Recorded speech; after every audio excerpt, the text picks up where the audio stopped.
सबसे पहले हम पत्रकार साथियों की तरफ से आपको जन्मदिन की बहुत बहुत हार्दिक शुभकामनाएं देता हूं। धन्यवाद धन्यवाद। और उसी के साथ आज आपका जन्मदिन है, आपके तमाम चाहने वाले हैं, समर्थक हैं, आपके दोस्त अहबाब हैं, तो आप इस जन्मदिन के मौके पर, हालांकि अभी एक दिन पहले जो आपकी पार्टी थी एनसीपी और उसका एक सिंबल था घड़ी, लेकिन चुनाव आयोग का ऐसा आदेश है कि वो घड़ी जो है आपके विपक्षी यानी अजीत दादा पवार को अलॉटमेंट किया गया है।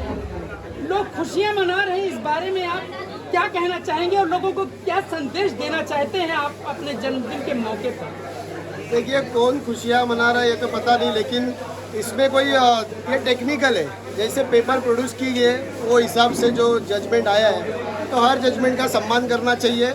हम भी उसका सम्मान करते हैं। चिन्ह गया है तो दूसरा चिन्ह मिलेगा, लेकिन वो चिन्ह के ऊपर जो आदमी थे, जैसे शरद चंद्र पवार साहब हैं, उसके बाद मुमरा का काम करने के लिए हमारे आमदार साहब जितेंद्र आव्हाड है। ना जितेंद्र आव्हाड साहब कहीं गए, ना शरद पवार साहब कहीं गए। हम साहब के नेतृत्व में काम करेंगे और साहब ने काम किया है तो लोग चेहरा पहचानते, नाम पहचानते, चिन्ह से कोई बड़ी अड़चन नहीं आएगी। नहीं, इस बारे में आपका क्या कहना है कि कल तक जो आव्हाड साहब के साथ थे, आव्हाड साहब ने जिसका साथ दिया, जो जीरो थे वो हीरो बन गए, लेकिन आज जब मुसीबत की घड़ी आई है तो लोगों ने आव्हाड साहब का साथ छोड़ दिया है और आप उसी तरीके से डटे हुए हैं आव्हाड साहब के साथ, तो इस बारे में आपका क्या कहना है? देखो, कोई कोई जगह पे क्या होता है कि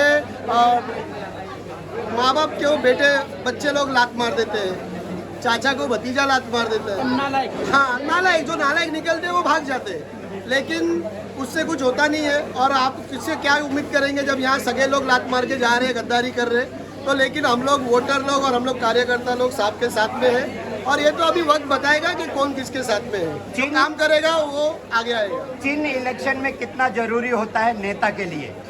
पहले चेहरा या फिर निशानी? पहले तो निशानी से चेहरा मालूम पड़ता है लोगों को। जैसे आव्हाड साहब भी एनसीपी पार्टी से आए थे उन्होंने, लेकिन आने के बाद खुद की एक अलग पहचान बनाई, एनसीपी पार्टी के द्वारा ही बनाई थी, क्योंकि उनके अध्यक्ष शरद पवार साहब थे। अब चिन्ह हट गया है, लेकिन शरद पवार साहब अध्यक्ष है, तो उनके मार्गदर्शन में, उनके नेतृत्व में वैसा ही साहब काम करेंगे जैसा अब तक कर रहे थे। अभी कुछ दिनों पहला, परसों के दिन एक बयान आया है कि अब चिन्ह गया है, अब यहाँ से जीत के दिखाओ, उस पर क्या बोलना चाहेंगे? जो बोल रहे कि चिन्ह गया जीत के दिखाओ, वो हर 5 साल में नया चिन्ह लेके आते। पहले आप ये तो बताओ कि आपका अगला चिन्ह क्या है। दूसरों के चिन्ह के बारे में उसकी चिंता छोड़ दो। आपका खुद का चिन्ह क्या है वो तो बताओ। आप भी तो हर साल अलग अलग चिन्ह पे चुन के आते हो। आज के जन्मदिन के मौके पर लोगों को क्या बताना चाहेंगे, क्या किस तरह से आने वाले इलेक्शन में किस तरह आव्हाड साहब को या एनसीपी?